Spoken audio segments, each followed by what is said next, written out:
परम हंसा स्वादित चरण कमल चिन्ह क्रंदाई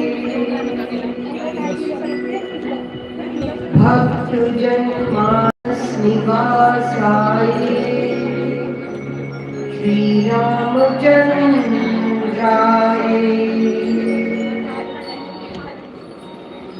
ध्येयं सदा परिभवदनं भीष्टदोहम् गीतास्पदं शिविरिञ्चि नुदं शरण्यम् विद्यार्थिहं प्रणतपाल भवाब्धिबोधम् वन्दे महापुरुष ते चरणारविन्दम्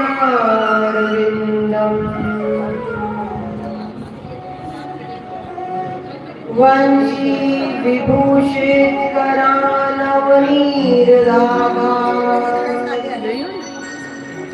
पीताम्बरा धरुणबिम्ब फलाधरोष्ठा पूर्णे दुसुंदर मुखादरविंद नेत्रा कृष्णात् परं किमपि तत्त्वमहं न जाने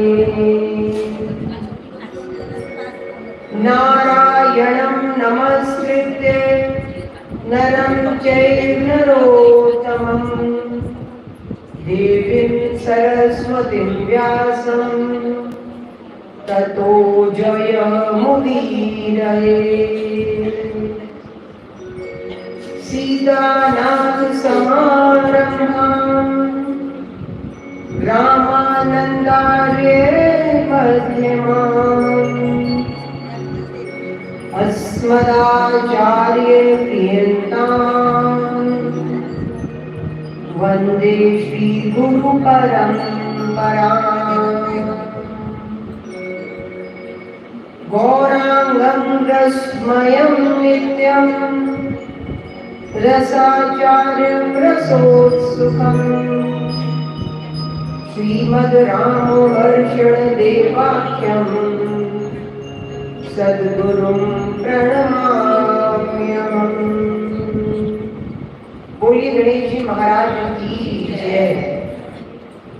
जय जय श्री राधा रमण,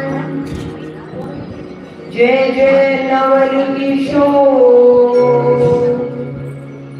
जय गोपी चित चोर प्रभु, जय जय माखन चोर।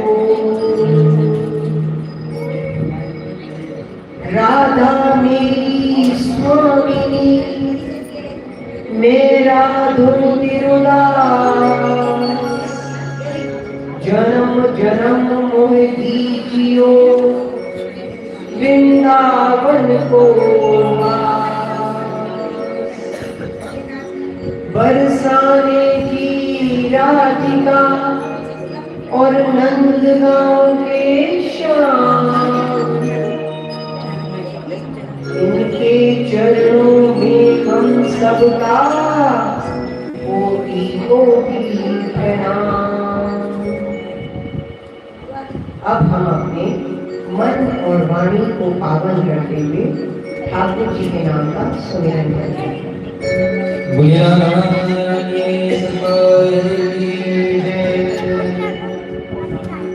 हो कैसे जीऊं मैं राधा रानी, तेरे बिना कैसे जीऊं मैं राधा रानी, तेरे बिना मेरा मन ही न लागे, तुम्हारे बिना मेरा मन ही न लागे, तुम्हारे बिना हो कैसे जीऊं मैं राधा रानी, तेरे बिना। राधा रानी सरकार की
पिया ओ मोहे प्रीति की रीति सिखा दो प्रिया मोहे प्रीति की रीति सिखा दो पिया अपनी यादों में रोना बता दो प्रिया यादों में रोना बता दो पिया ओ अपनी यादों में रोना बता दो प्रिया यादों में रोना बता दो पिया वो जीवन नीरस है अखियों की तारे बिना जीवन नीरस है अखियों के तारे बिना मेरा मन ही कलावे तुम्हारे बिना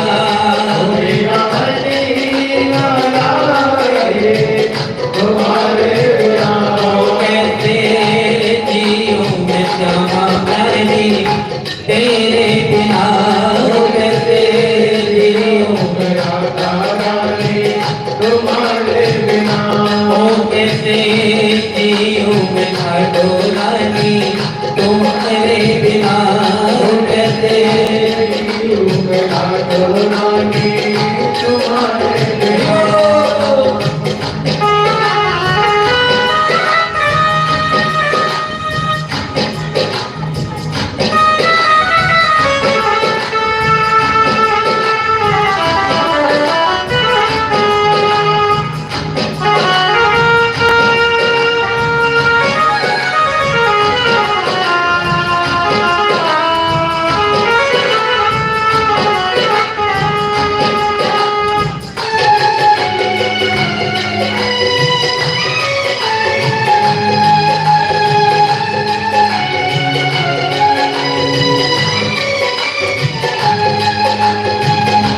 ओ प्यारी पत्नी तो की पत्नी वाली तुम ही तो प्यारे पत्नी तो की पत्नी वाली तुम ही तो दीन दुखियों की सरकारी तुम ही तो दुखियों की सरकार तुम ही तो ओ दीन दुखियों की सरकारी तुम ही तो दुखियों की सरकार तुम ही तो अब मैं जाऊं कहाँ तेरे तुम्हारे बिना अब मैं जाऊं कहाँ तेरे तुम्हारे बिना मेरा मन ही न लागे तुम्हारे बिना मेरा मन ही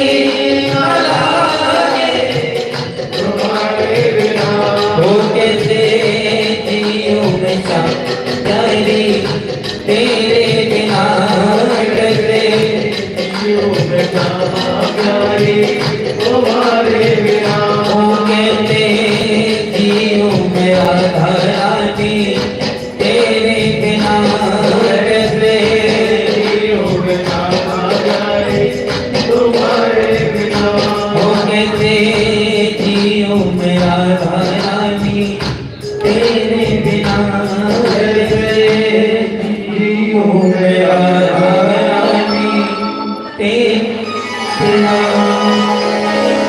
मेरा रानी सरकार की बुढ़ी लाठी सरकार की बाकी बिहारी लाल की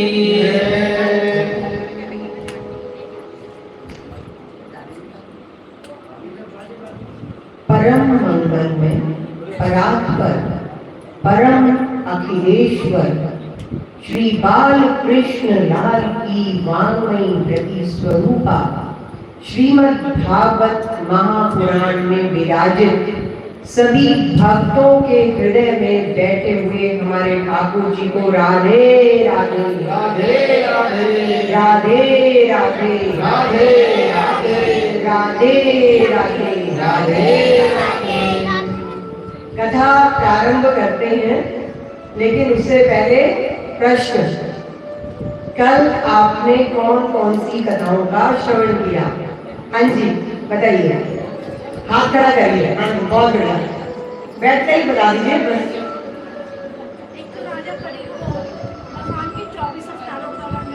वेरी गुड, भगवान के 24 अवतारों का वर्णन। सबकी जान आएगी।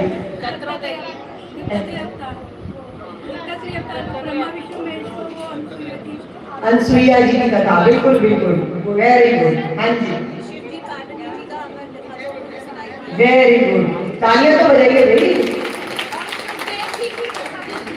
हाँ जी, सुखदेव जी के जन्म की कथा, बिल्कुल सही। के बारे में बताया था कि वो रुद्रा जी और अभिमन्यु जी के पुत्र थे और उनका परिचय था। वेरी गुड, उत्तरा का चरित्र, उत्तरा में किसका बताया गया था? आगे कुंती मैया का, कुंती प्रसंग आया था। और कुंती मैया ने क्या मांगा था? दुख मांगा था। जोरदार तालियां। Very good. और जो तालियां नहीं बजा रहे तो इसका मतलब क्या है? उनके मन में मात्सर्य है, तो तालियां जरूर बजानी चाहिए। ताली बजाने से हाथ की जो गलत रेखाएं हैं वो भी बदल जाती हैं। तो दूसरे की प्रशंसा में, दूसरे की खुशी में हमें अपनी खुशी भी ढूंढनी चाहिए कि हे प्रभु इनको कथा याद है, हमें भी ऐसे याद रहे। सही है या नहीं? और प्रसंग बताइए। हाँ जी हाँ जी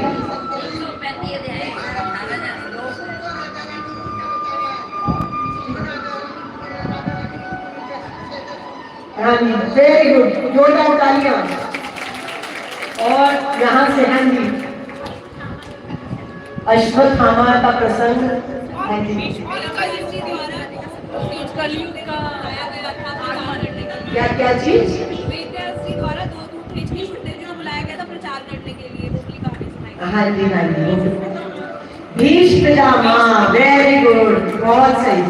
भीष्म पितामह जब अपनी स्तुति करते हैं तो कहाँ पहुंच जाते हैं? अंतिम श्लोक में, रास में, बिल्कुल सही।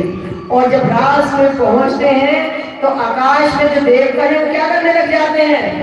फूल पुष्प वृष्टि करने लग जाते हैं। वृष्टि माने होता है बारिश, फूलों से बारिश करने लग जाते हैं कि देखिए कहाँ तो स्वर्ग सैया पर लेटे हैं और कहाँ रास में पहुंच गए हैं। और आगे ऐसे नहीं पता लगेगा, हाथ खड़ा करके बताइए पहले। इधर यहाँ भी हमारे अंकल जी सभी आए थे यहाँ पे, तो आप भी बताइए।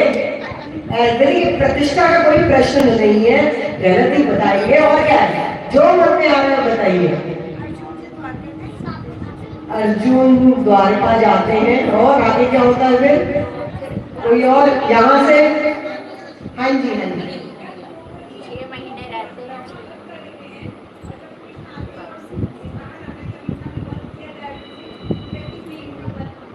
हाँ द्रौपदी प्रसंग, बिल्कुल सही, बिल्कुल। और तभी ठाकुर जी क्या हो जाते हैं? ठाकुर जी रीझ जाते हैं इसी बात पर कि धर्म को नहीं छोड़ा, धर्म का साथ दिया है द्रौपदी ने। इसके बाद और बताइए, अभी रह गई है एक आध कथा तो और। क्या चीज? चक्र, वो भीष्म पितामह में आ गया, प्रसंग में आ गया। इनके बाद वाला प्रसंग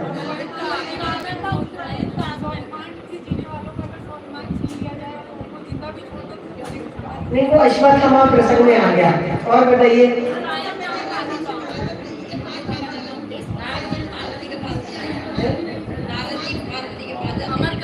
अमर कथा वो बता दिया भैया, पीछे भगवान अपने धाम को चले जाते हैं। जोर से जोर से।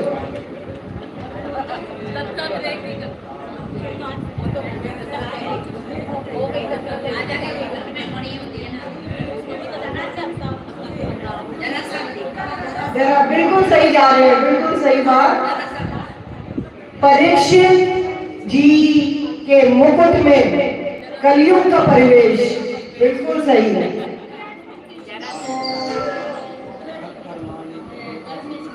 वो उत्तरापद प्रसंग में आ चुका है। एक और चीज रह गई, वो सबसे हमने प्रारंभ में सुनाई थी। हाँ जी, व्यास जी के पुत्र जब का उनका जन्म हुआ था, उनके मुख्य रास्ते को चले गए थे, तोते ने कथा सुनाई थी। नहीं वो हो गया, वो उसमें हम कह सकते हैं कि सुखदेव जी की उन्होंने मंगलाचरण किया था, लेकिन उससे पहले ही सर्वप्रथम कौन बताएंगे? हिंट लिया है। हाँ जी, हाँ जी। वेद चुराए वो अवतारों में आ गया, 24 अवतार बता दिए। हाँ जी, बिल्कुल सही। इसके जो आप हम सुनना चाहते हैं, आप उस प्रसंग के बहुत नजदीक हैं। तो ये जो श्लोक थे क्या माने जाते हैं? प्रश्न पूछे गए थे भागवत सुनाने से पहले कि भागवत क्या है, इतना मीठा रस क्यों है, भागवत का महत्व क्या है, कौन उनके पढ़ने के प्रार्थी है। और थोड़ी सी गलती हो गई है इसमें सही पहुंच रहे हैं। भागवत में भी वेदों का रस है, उसको सब लाती उसका का साथ बैठ के भागवत, और वो 18वां जो हमारा भागवत पुराण था, उसके बाद अपने कुछ और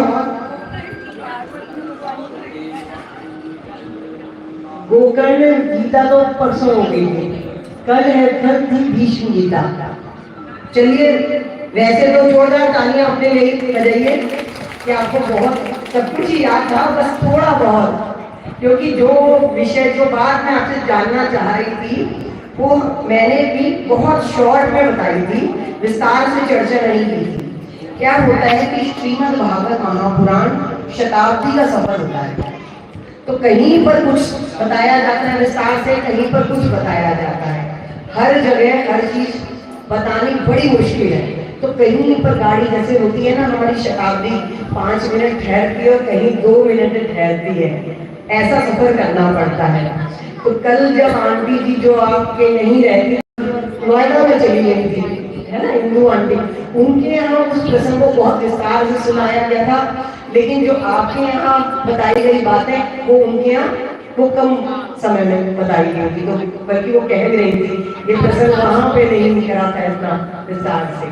तो मैं बता देती हूँ, श्रीमद् भागवत का मंगलाचरण, श्रीमद् भागवत में 3 श्लोक मंगलाचरण के हैं, जिसमें हमने प्रारंभ ही किया था जन्माद्यस्य यतोन्मयादितरतश्च। प्रथम श्लोक में किसका ध्यान करें? तो हम उस परम सत्य का ध्यान करते हैं जिन्होंने संसार को जन्म दिया, जो पालन करते हैं और अपने उदर में विलीन कर रहे हैं, जो स्वप्रकाश है, जो सब पदार्थों के अंदर भी है और बाहर भी है। और उदाहरण दिया था मरुस्थल का, याद आ गया?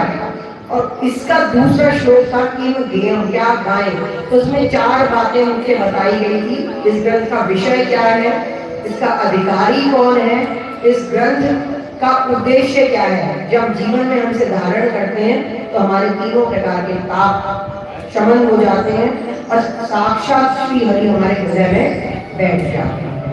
और तीसरा श्लोक था किम पेयम, तो श्रीमद् भागवत वेद रूपी वृक्ष का एक रसीला मीठा फल है, और आओ रसिकों बुला रहे हैं, आह्वान कर रहे हैं वेदव्यास जी इस फल को ग्रहण करें। ये 3 श्लोक मंगलाचरण के हैं। इसके बाद प्रश्न करते हैं शौनक जी, 6 प्रश्न जो पूरी श्रीमद् भागवत में इनका उत्तर दिया गया है। बोली कृष्ण कन्हैया लाल की जय। कथा विराम हुई थी सुखदेव जी के आगमन पर। सुखदेव जी आ गए थे। जो हम कहते हैं भगवान भक्त की रक्षा करने के लिए साक्षात प्रकट हो जाते हैं। भगवान का नियम है, अगर भगवान का भक्त नरक में जाएगा तो भगवान कहते हैं मैं उसकी रक्षा करने के लिए नरक में भी जाऊंगा, उसका पतन होने नहीं दूंगा। ये भगवान की प्रतिज्ञा है। तो सुखदेव जी जो प्रकट हुए हैं वहां पे, वो कौन है?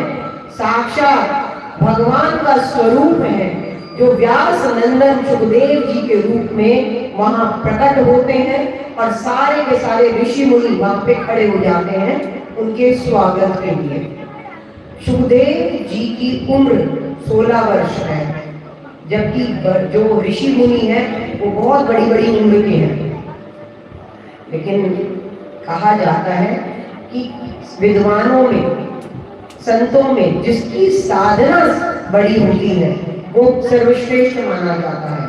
तो सुखदेव जी की साधना इतनी पहुंची हुई थी कि जो उनसे बड़ी बड़ी उम्र के संत थे वो उनके आगमन पर खड़े हो गए। भगवान ने भक्त पर कृपा देखिए कैसे करी। परीक्षित पर जब मां के गर्भ में ब्राह्मण ने ब्रह्मास्त्र चलाया, तब भगवान अंगुष्ठ मात्र रूप धारण करके अपने सुदर्शन चक्र को लेकर उस ब्रह्मास्त्र को भगवान ने निरस्त किया, हटा दिया।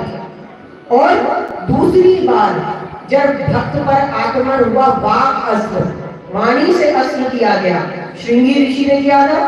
शमिक ऋषि के पुत्र श्रृंगी ने जब ये वाक अस्त्र छोड़ा कि तक्षक के द्वारा 7 दिन में मृत्यु हो जाएगी, तब भगवान शब्द में रूप बनकर श्रीमद् भागवत के अंदर विराजमान हो गए और 7 दिन में जब कथा का श्रवण परीक्षित को कराया तो उसकी क्या हो गई, मुक्ति हो गई, वो मोक्ष का अधिकारी बन गया। बोले कृष्ण कन्हैया लाल की जय। अब प्रश्न करते हैं परीक्षित जी सुखदेव जी से, क्या कह रहे हैं कि आप बताइए कि म्रियमाण मनुष्य को क्या करना चाहिए। जो प्रश्न उन्होंने सभी साधु संतों से भी किया था ना। म्रियमाण का मतलब क्या हुआ, जिसकी मृत्यु नजदीक आने वाली हो। मृ धातु है संस्कृत की, जिसका अर्थ होता है मरना। तो सुखदेव जी कहते हैं परीक्षित, तुमने जो ये प्रश्न किया है ये बहुत अच्छा प्रश्न किया है, और ये अपने लिए नहीं किया है, ये सबके लिए किया है। ये कल्याण करने वाला प्रश्न है, क्योंकि इस प्रश्न का उत्तर सुनने में या समझने में जो समझेगा तो उसे सावधान होने का सुअवसर प्राप्त हो जाएगा। मृत्यु जीवन का अटल सत्य है या नहीं? सबको मरना है, लेकिन मृत्यु के नाम से सबको भय लगता है। तो सुखदेव जी कहते हैं जिससे मृत्यु डरती है, अगर उससे संबंध स्थापित कर लिया जाए तो मृत्यु का भय समाप्त हो जाएगा। इस प्रकार से जैसे मान लीजिए आपके पड़ोसी आपको बहुत तंग कर रहे हैं। ये जरूरी नहीं है कि पड़ोसी वैसे बहुत अच्छे होते हैं, ये तो उदाहरण स्वरूप बता दिया। तो परेशान है आप, वहीं आपको पता लगता है कि एक और पड़ोसी आया है लेकिन वो पुलिस में है, तो आप जल्दी से जाएंगे। अब जो पुलिस वाला है उनके साथ क्या है, उनके घर में जाके चाय पानी देंगे और दोस्ती पक्की कर लेंगे। और जब आपका दूसरा वाला पड़ोसी जो आपको तंग करता था, तो अब क्या है कि दोस्ती हो गई है पुलिस वाले से, तो जाके दौड़ लगा के शिकायत भी लगा सकते हैं कि देखो ये परेशान करता है, तो इसका जरा इलाज करो। तो जब दोस्ती हो गई है पुलिस वाले से, तो फिर क्या है, चिंता की बात नहीं है ना। क्यों नहीं है? क्योंकि जहां कोई तंग करेगा वहां अपने मित्र जो पुलिस वाला है उसको बुलाकर डांट पड़वा सकते हैं, और लोग भी आपसे डरेंगे, है या नहीं? तो उसी प्रकार से जो मृत्यु के स्वामी हैं, मृत्युंजय, जो काल के स्वामी है, महाकाल, अगर उनसे दोस्ती बना ली तो फिर कोई दिक्कत की बात नहीं है। और भगवान भी कहते हैं मृत्यु चढ़ती मत भया, मृत्यु भी मेरे भय से भय खाती है। ये बात बताई है ध्रुव जी का जब ठाकुर जी से संबंध स्थापित हो गया और मृत्यु आई, एक तरफ भगवान का विमान खड़ा था लेने के लिए उन्हें, और दूसरी तरफ मृत्यु देवता बोले कि ऐसा है महाराज, समय पूरा हो गया, चलिए। तब ध्रुव जी कहते हैं बैठो और सर नीचे करो।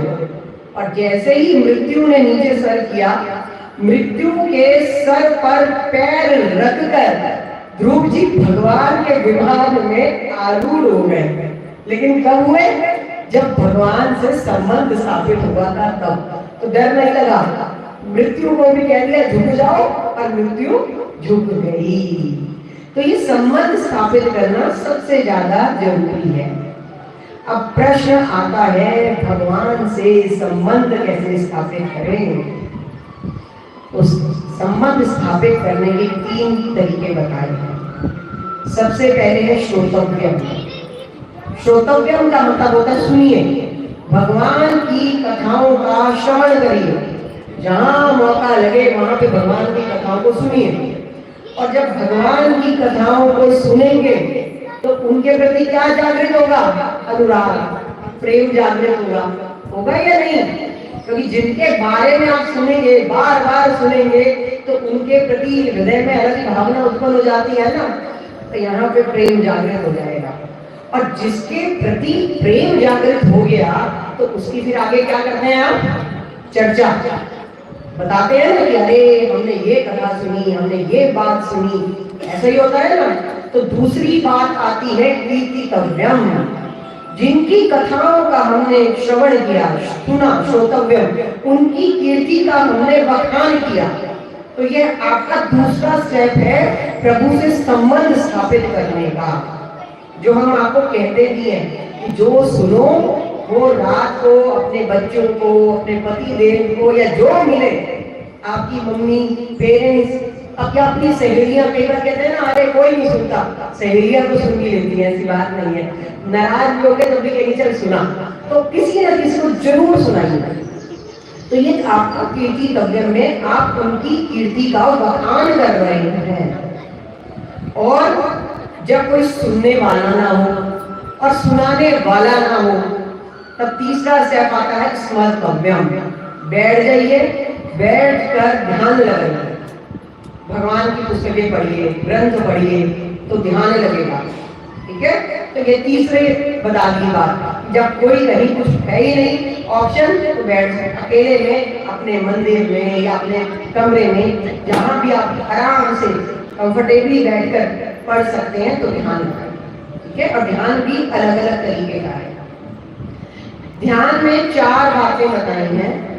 सबसे पहले ध्यान लगाने में होता है जितासनो, अपने आसन को सिद्ध करिए। क्योंकि जब भी हम भगवान की कथाओं का श्रवण करते हैं या हम अध्ययन करते हैं, तो क्या होता है, बैठने में बड़ी दिक्कत होती है। कभी पैर इधर किया, कभी पैर उधर किया, बैठा नहीं जाता। ऐसे ही होता है ना रेगुलर, क्योंकि हैबिट नहीं होती, आदत नहीं होती। तो ये हमें प्रैक्टिस करनी चाहिए। 2 मिनट, फिर 5 मिनट, फिर 10 मिनट ऐसे आसन सिद्ध करिए। रीढ़ की हड्डी, जो पीछे हड्डी है, बिल्कुल स्ट्रेट सीधी होनी चाहिए जब आप बैठे हैं। और जब जिस भी आसन में बैठ रहे हैं, सुखासन में बैठिए। सुखासन तो होता है नॉर्मल आलती पालती मार के बैठिए। वैसे तो कहा जाता है पद्मासन में बैठिए, लेकिन पद्मासन में तो हर कोई नहीं बैठ सकता, तो आप सुखासन में बैठिए। लेकिन एक और आसन होता है, वो होता है गरीब्रासन। कौन सा होता है? दोनों पैर ऊपर ऐसे करके, ऐसे नहीं बैठना चाहिए भगवान की जब पूजा करें, गलत तरीका है। तो दोनों पैर ऐसे ऊपर करके बैठ जाते हैं ना, हाथ भी रख देते हैं और फिर पढ़ रहे हैं इधर, ये बिल्कुल नहीं करना। तो रीढ़ की हड्डी सीधी करके और सुखासन में ही बैठने का पहले प्रयास करिए। 2 मिनट, 5 मिनट, 10 मिनट, और जब ये आसन सिद्ध हो जाए तो पद्मासन की भी कोशिश करिए। फिर दूसरा है उसके बाद ध्यान का ही तरीका, इसमें कहते हैं जित श्वासों, अपनी श्वासों को सिद्ध करिए। इसका सबसे अच्छा उदाहरण तो आता है आपके टेलीविजन में, रामदेव बाबा बताते हैं प्राणायाम, देखते हैं ना आप, वो तो प्राणायाम है। लेकिन इसका देखिए मैं एक और बताती हूँ, वैसे आपको पता ही है, रामदेव बाबा भी यही बताते हैं, कुंभक रेचक विधि जो है, कुंभक पूरक रेचक विधि। सबसे पहले सांस लीजिए, अंदर की करिए, सांस अंदर ली, फिर उसके बाद कुछ समय तक रुकिए पूरक, फिर रेचक में बाहर निकालिए सांस, ये तरीका है। लेकिन कुंभक रेचक ये जो पूरक विधि है, ये किस प्रकार से अपनानी है? जब सांस आप अंदर ले, उदाहरण के स्वरूप बताते हैं, आप अगर गायत्री मंत्र पढ़ते हैं तो एक गायत्री मंत्र जितना पढ़ा उतना सांस अंदर लिया, ठीक है, और उसके बाद जो सांस छोड़ना है वो उसे डबल छोड़ना है, लेकिन धीरे धीरे, मतलब 2 बार गायत्री मंत्र पढ़ेंगे तब सांस छोड़िए, इतना धीरे धीरे सांस छोड़ना है। और बीच में सांस रोकना भी है, जो हमने बताया है ना। तो वो जो बीच में जो सांस रोकते हैं वो 4 गुना होना चाहिए।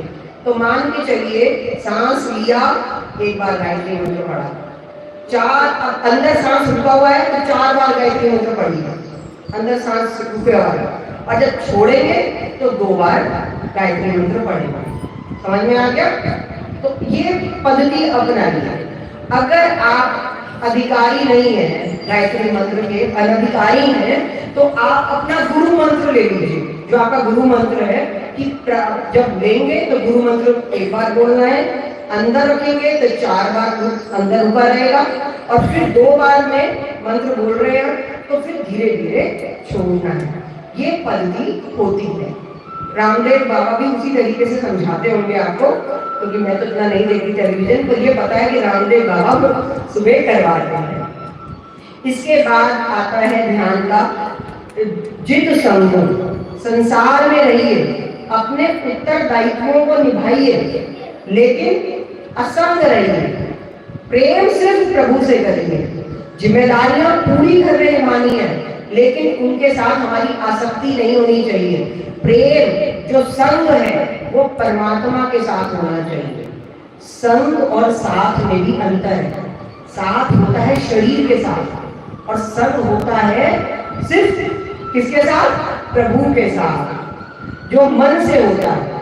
मन में उस परमात्मा को बसाना है, यह है संग। और जो परिवार के साथ रहते हैं वो है साथ। तो संग और साथ में ये अंदर पता होना चाहिए।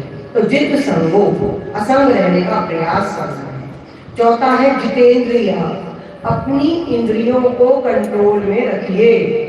आंखें वही देखें जो आप दिखाना चाहती हैं। ये नहीं है कुछ भी देखते रहो, टेलीविजन खुला है चलता रहे, ये नहीं। कान वही सुने जो आप सुनाना चाहती हैं। जीभ उसी का स्वाद ले जो आप चखाना चाहते हैं। ये नहीं है कि चलो इतना सारा सामान रखा है, जो भी हमें पसंद है सब खा लो, ये नहीं। जो आपको सही लगे वही जीभ को खिलाना। तो अपनी इंद्रियों को कंट्रोल में रखना है, संयम में रखना है। कहते हैं देखना इंद्रियों के न घोड़े बड़े, इसमें हरदम ये संयम के कोड़े पड़े। अपने रथ को सुमार्ग लगाते चलो, कृष्ण गोविंद गोपाल गाते चलो। कृष्ण गोविंद गोपाल गाते चलो। और फिर क्या होगा? याद आएगी उनको कभी ना कभी, कृष्ण दर्शन तो देंगे कभी ना कभी। ओ कृष्ण दर्शन तो देंगे कभी ना कभी। तो इस प्रकार से होगा या नहीं? कभी ना कभी तो याद आएगी ना प्रभु को। इतना याद करता है भक्त, तो आ जाओ, मिल जाओ, दर्शन दे दो इसको, है या नहीं? तो ये अभ्यास हमें बनाना चाहिए। अब ध्यान भी 2 प्रकार का है, एक होता है स्थूल ध्यान और एक होता है सूक्ष्म ध्यान। स्थूल ध्यान होता है कि पूरे जगत में ही जगन्नाथ के दर्शन करिए, यह है स्थूल ध्यान। जैसे कि ये जो पर्वत देख रहे हैं ये भगवान की हड्डियां हैं, जो नदियां देख रहे हैं भगवान की नाड़ियां हैं, जो हरियाली देख रहे हैं वो भगवान की रोमावली है, और जितनी भी सुंदरता देख रहे हैं वो प्रभु की माया है। शरीर का भी बताया है कि जो 4 वर्ण है, ब्राह्मण क्षत्रिय वैश्य शूद्र। ब्राह्मण भगवान का मुख कहा गया है, भुजाएं भगवान की वैश्य क्षत्रिय है, उदर जो है वो भगवान का वैश्य, और चरण जो है वो शूद्र है। सूक्ष्म के लिए कहा जाता है कि अपने अंदर जो हम ध्यान करते हैं, सिया राम में सब जग जाने, ये क्या है? अंदर ध्यान है, ये सूक्ष्म ध्यान है। इसके बाद भागवत जी में बताते हैं किस देवता के लिए किसकी उपासना करनी चाहिए। जैसे आपको अन्न चाहिए, अन्न का भंडार भरा रहे तो अदिति माता की पूजा करिए। अगर आपको उच्च पद चाहिए तो मनुओं की पूजा करिए। अगर आपको सुंदर लगना है तो गंधर्वों की पूजा करिए। और अगर कहते हैं सुंदर स्त्री चाहिए तो उर्वशी की पूजा करनी चाहिए। वैवाहिक जीवन अच्छा चाहिए तो माँ पार्वती की पूजा करिए। और अगर विद्वान बनना है तो भोलेनाथ की पूजा करिए। किसी ने प्रश्न कर दिया कि अरे ये बांसुरी वाला बांके बिहारी की पूजा से कुछ नहीं मिलेगा क्या?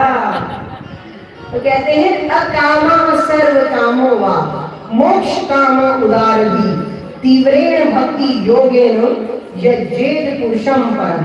दूसरे स्कंद के तीसरे अध्याय का ये 10वां श्लोक है। कहने लगे एक व्यक्ति के अंदर बहुत सारी मनोकामनाएं होती हैं, एक नहीं होती। तो विचार करिए, एक वृक्ष के अगर आपने जड़ में पानी डाल दिया तो पौधों, पत्ते में, शाखाओं में पानी डल गया या नहीं? उसी प्रकार से अगर ठाकुर जी के आगे आप नतमस्तक हो गए तो अलग अलग किसी देवता की पूजा करने की आवश्यकता नहीं है, सारे कार्य स्वतः ही सिद्ध हो जाएंगे। बोली कृष्ण कन्हैया लाल की जय। श्री कृष्ण गोविंद हे मुरारी हे नाथ मारा हे वासुदेवा श्री कृष्ण गोविंद।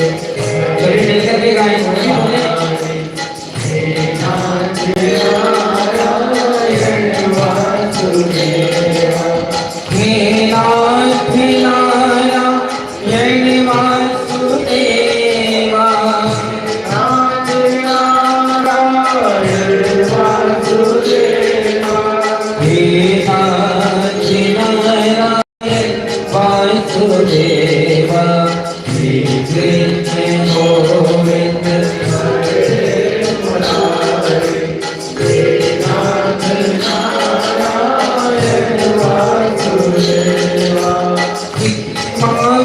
स्वामी सखा हमारे दिग्वास स्वामी सखा हमारे हे नाथ नारायण वासुदेवा श्री कृष्ण गोविंद।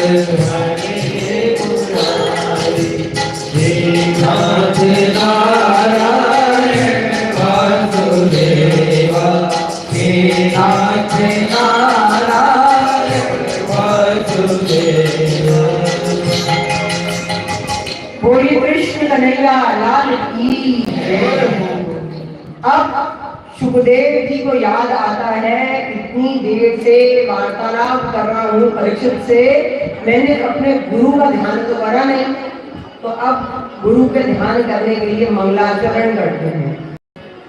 तपस्विनो दान परो यशस्विनो मनस्विनो मंत्रविदः सुमंगला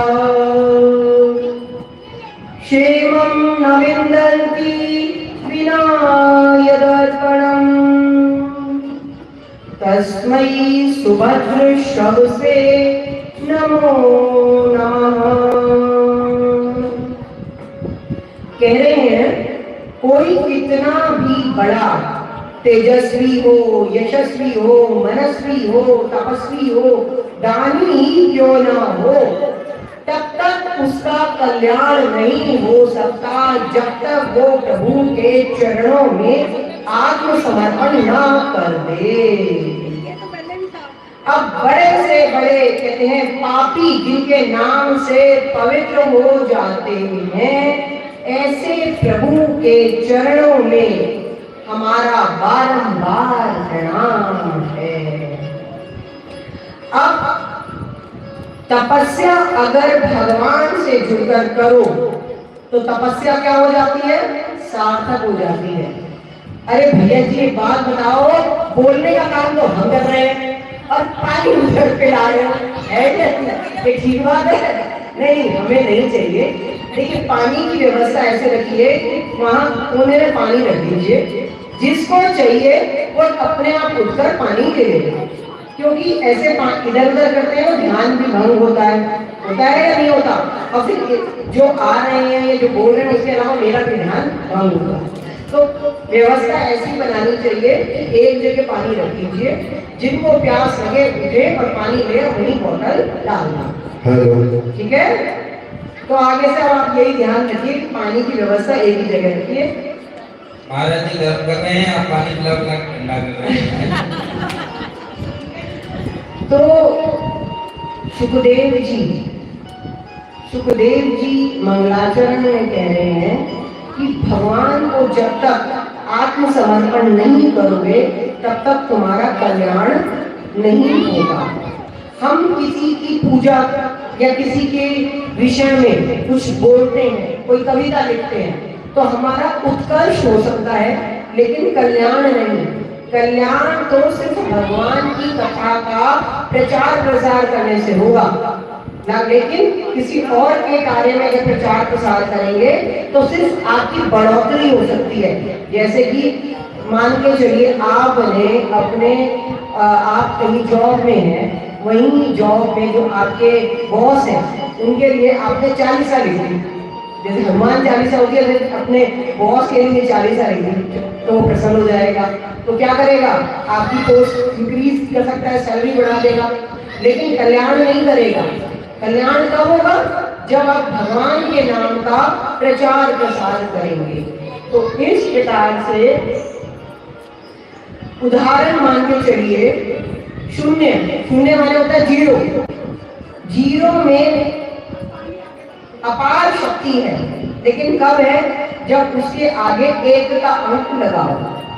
और जब आने वाले जगह पे जैसे एक के एक लगा हुआ है, जीरो लगा हुआ, लग गया, जीरो के बाद और अन्य जीरो लगेंगे तो फिर क्या है, फिर उसकी क्षमता और बढ़ जाएगी। जैसे 10 गुनी और बढ़ गई, फिर एक और जीरो लगा तो 1000 हो गया, एक और जीरो लगा तो फिर 10,000 हो गए। तो इस प्रकार से अगर शून्य ही आपस में झगड़ने लगे कि देखो हम तो कितने शक्तिशाली हैं, जब भी हम लगते हैं तो क्या होता है, शक्ति कितनी बढ़ जाती है। तो वहां पर जब आपस में लड़ाई करने लगे शून्य, तो जो प्रारंभ में आदि में खड़ा हुआ एक का अंक कहने लगा ये तुम तो बहुत लड़ते हो, मैं तो चला। और जैसे ही वो एक का अंक हट गया तो सारे शून्य क्या हुए, 0/0।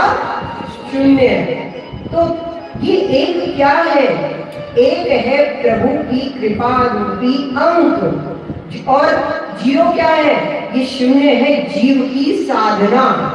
जब जीव की साधना भगवान की एक की कृपा के अंक से जुड़ती है तो वो साधना क्या हो जाती है, 10 गुनी हो जाती है। लेकिन अगर जीव को अभिमान हो गया कि मैं तो बहुत शक्तिशाली हूँ, मैं तो बहुत मेरी देखो कितनी योग्यता है, मैं कितना आगे बढ़ रहा हूँ, तो भगवान अपनी एक की जो अंक है, कृपा का अंक है, उसको पीछे कर देते हैं। और जब कृपा का अंक हट जाता है तो वो साधना क्या हो गई, बेकार हो गई, है या नहीं। तो इस प्रकार से राम नाम को अंक है और सब साधन है शून्य है, और अंक गए कुछ हाथ ना और अंक रहे 10 गुण्य। तो हमेशा प्रभु की कृपा के अंक से जुड़े रहना चाहिए। आप बहुत विद्वान हैं तो प्रभु आपकी कृपा है जो ये मुझे इतना विद्वान बनाया, अगर आप कृपा नहीं करते तो मैं कैसे कर पाता। आप बहुत, आपका गला, आपका बहुत कंठ बहुत मधुर है, आप बहुत मधुर बोलते हैं, प्रभु आपकी कृपा है तभी मैं इतना मीठा बोल पा रहा हूँ। अगर आपने ये मुझे नहीं दिया होता तो मैं कैसे बोल पाता। देखिए हम संसारिक जीव कैसे होते हैं, हम संसारिक जीव संसारियों की तरफ ही आकर्षित होते हैं, लेकिन कभी उस प्रभु का शुक्रिया नहीं करते।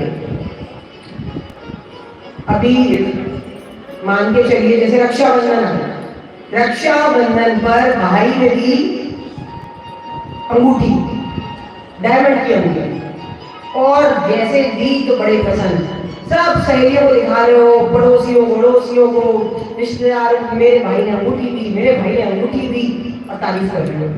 लेकिन कभी उस परमात्मा का शुक्रिया किया जिसने ये हाथ दिया? अगर वो हाथ नहीं देता तो कहाँ पहनते वो अंगूठी? तो इसीलिए बार बार परमात्मा की कृपा का सतत उसका शुक्रिया अदा करना चाहिए कि हे प्रभु, मेरा आपकी कृपा से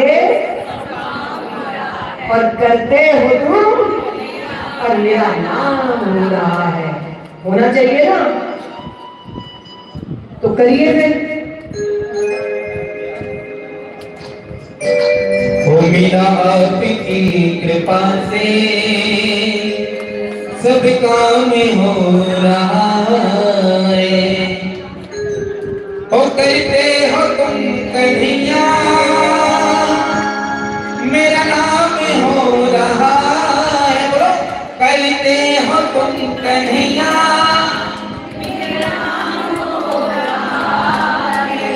ओ मेरा आपकी कृपा से सब काम हो रहा है।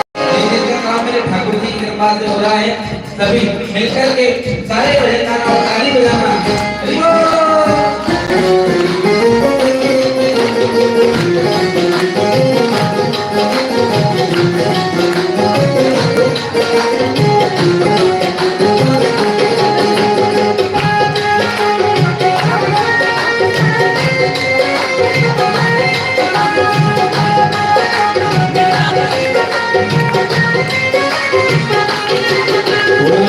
आपकी कृपा से सब काम हो रहा है।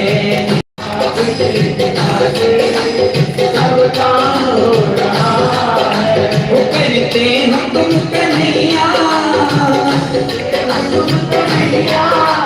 मेरा नाम हो रहा है। मेरा आपकी कृपा से सब काम हो रहा है। मेरा आपकी कृपा से सब काम हो रहा है। जय हो।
नहीं में कुछ भी, करता नहीं में कुछ भी, वो मेरा काम हो रहा है।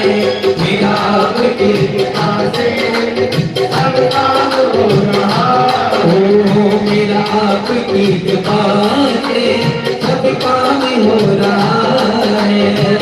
आपकी कृपा से सब काम हो रहा है। हरि बोल।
ही सब, तेरी प्रेरणा से ही सब ये काम हो रहा है।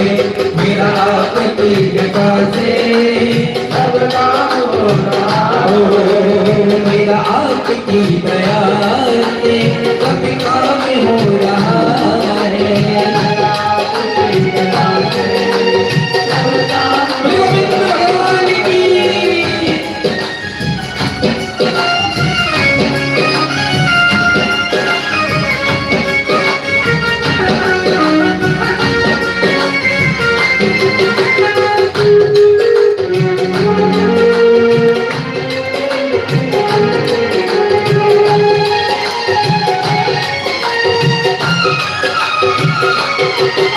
तो तुम साथ हो जो मेरे, किस चीज की कमी है।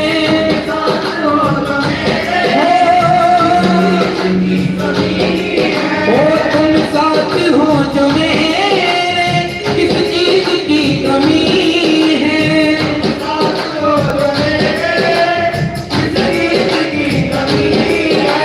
किसी और चीज की अब दरकार ही नहीं है।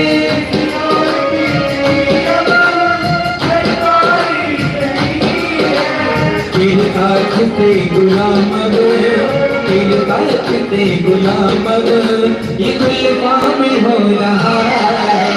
मेरा आपकी कृपा से सब काम हो रहा है। तो करते हो तुम कन्हैया, मेरा नाम हो रहा है।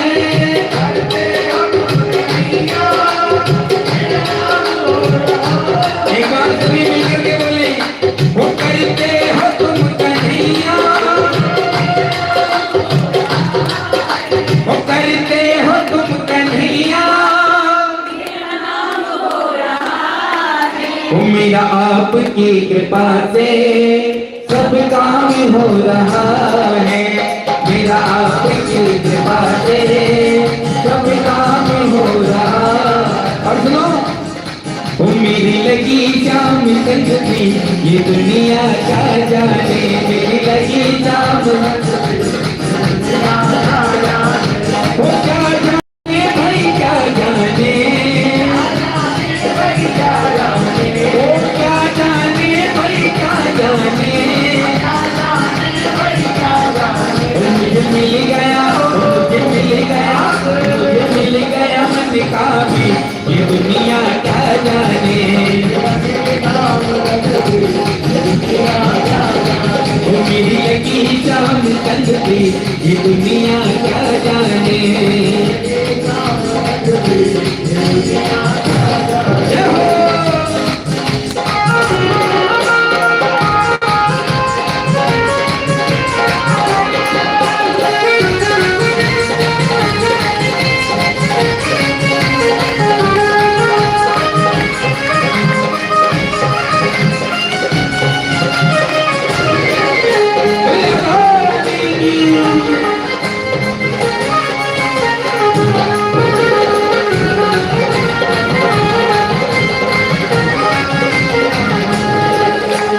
छवि लगाई मैंने शाम की जब से,